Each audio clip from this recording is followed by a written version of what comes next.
7 لوگ ایسے ہوں گے جو اللہ کے ظل، اللہ کے شیڈ کے سائے میں ہوں گے جس دن کوئی سایہ نہ ہوگا. آپ نے بتایا الامام عادل، پہلا ہے جسٹ رولر، انصاف کے ساتھ رہنے والا حکمران، سوشل جسٹس مینٹین کرنے والا حکمران. وشاب نشأ بعبادت اللہ، وہ نوجوان جس کا دل چاہتا ہے اللہ کی عبادت کرنے کا. ایک مفہوم اس کا یہ ہے. ایک مفہوم اس کا لیا جاتا ہے وشاب نشأ. نشأ جو ہے انشاؤن کا مطلب کیا ہوتا ہے؟ انشاؤن کا ایک مطلب ہوتا ہے بنانا، آگے بڑھانا. ایک مفہوم ہوتا ہے پیدا کرنا. سو اسکالرز اس کا ترجمہ یہ بھی کرتے ہیں وشاب نشأ بعبادت اللہ، وہ نوجوان جو اللہ کی عبادت کرتے ہوئے گرو ہوا ہو، جوان ہوا ہو، اس نوجوان کی بات ہے. تیسری کیٹیگری ورجل قلبہ معلق فی المساجد، وہ انسان جس کا دل کانسٹنٹلی مسجد میں معلق رہتا ہے، جس کا دھیان مسجد کے ساتھ اٹیچ رہتا ہے.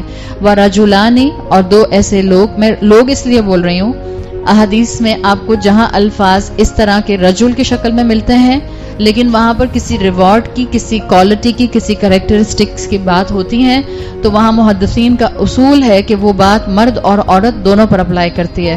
تو رجل کا لفظ سن کر ہم یہ نہ سمجھیں کہ اللہ تعالیٰ نے ایک نوجوان ٹین ایج لڑکے کی بات کی ہے، یا اللہ تعالیٰ نے اس مرد کی بات کی ہے جس کا دل ہر وقت مسجد میں اٹکا رہتا ہے، جو فرض نماز کے لیے مسجد جاتا ہے. یا یہاں جو اگلی کیٹیگری آ رہی ہے ورجلانی، اور 2 مرد، یہاں 2 مرد بھی ہو سکتے ہیں، 2 عورتیں بھی ہو سکتی ہیں. یہ 7 کیٹیگریز صرف مردوں سے متعلق نہیں ہیں، یہ دونوں سے متعلق ہیں، مرد ہوں یا عورتیں ہوں.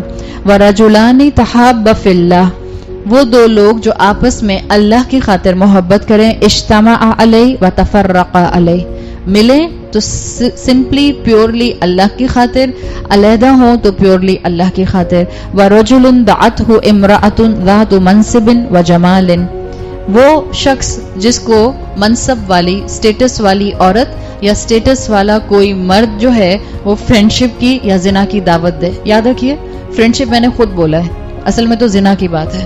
آپ صلی اللہ علیہ وسلم کی احادیث بتاتی ہیں کہ اصل میں تو ہاتھ زنا کرتے ہیں، کان زنا کرتے ہیں، آنکھیں زنا کرتی ہیں، شرمگاہ تو صرف اس کی تصدیق کرتی ہے.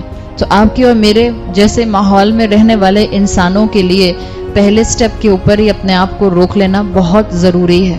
تو آپ صلی اللہ علیہ وسلم نے کہا وہ مرد یا وہ عورت جس کو سٹیٹس والا کوئی شخص، سٹیٹس والا ہینڈسم خوبصورت مرد آفر کرے دوستی کی، اور دوستی ایسی جس میں پھر وہ الٹیمیٹلی زنا کے راستے پر آگے بڑھ جائیں، اور وہ کیا کہے فقال انی اخاف اللہ، اور وہ کہے کہ نہیں میں اس راستے میں آگے نہیں آ سکتی کیونکہ مجھے اللہ کا خوف ہے. یہ اگلی کیٹیگری ہے. اور پھر اس کے بعد وَرَجُلٌ تَصَدَّقَ بِصَدَقَةٍ فَأَخْفَاهَا حَتَّى لَا تَعْلَمَ بِيَمِينُهُ مَا تُنْفِقُ شِمَالُهُ، وہ صدقہ کرنے والا انسان جو جب صدقہ کرے اگر دائیں ہاتھ سے کرے تو بائیں کو پتہ نہ چلے، اور بائیں سے کرے تو دائیں کو پتہ نہ چلے. اور آخری صفت وَرَجُلٌ ذَكَرَ اللَّهَ خَالِيًا فَفَاضَتْ عَيْنَاهُ، وہ شخص جو تنہائی میں، خالیاً تنہائی میں اللہ کے ذکر سے روئے اور خوب روئے. عیناہو، اس کی آنکھیں سیلاب کی طرح آنسو بہائیں. اب یہ وہ 7 کیٹیگریز ہیں جو آپ کو متفقن علیہ حدیث کے اندر ملتی ہیں، جس کو انشاءاللہ ہم ایک ایک کر کے دیکھیں گے. اللہ ہمیں توفیق دے کہ ہم کسی لیول تک ہر ایک کیٹیگری کا حق ادا کر سکیں. امام سیوطی کے مطابق صرف ایک انسان ان 7 کیٹیگریز میں فال کرتا ہے. کون ہے وہ؟ ہاں اس میں اگر آپ، مجھے آواز نہیں آ رہی، دوبارہ بولیں. نہیں، نبی صلی اللہ علیہ وسلم کو کس عورت نے ٹیمپٹ کیا تھا اس طرح سے؟ یہ عورت کا ٹیمپٹ کرنے کی مثال سے فوراً آپ یوسف علیہ السلام پر پہنچ سکتے ہیں. یوسف علیہ السلام کے لیے آتا ہے کہ ان کے اندر یہ 7 صفات نظر آتی تھیں، یعنی اس طرح سے کہ رسول اللہ صلی اللہ علیہ وسلم میں بھی یقیناً یہ صفات ساری تھیں اور اپنے کلائمیکس پر تھیں. لیکن پریکٹیکلی جن لوگوں کی مثال کو لا کر زندگی میں یا قرآن کا حصہ مسلمانوں کے لیے بنایا گیا، اس میں آپ کو یوسف علیہ السلام اس مقام پر ملتے ہیں، اور امام سیوطی کا بھی یہی خیال ہے. اللہ کا نام لے کر شروع کرتے ہیں. پہلی صفت آپ صلی اللہ علیہ وسلم نے فرمائی الامام عادل، جسٹ رولر.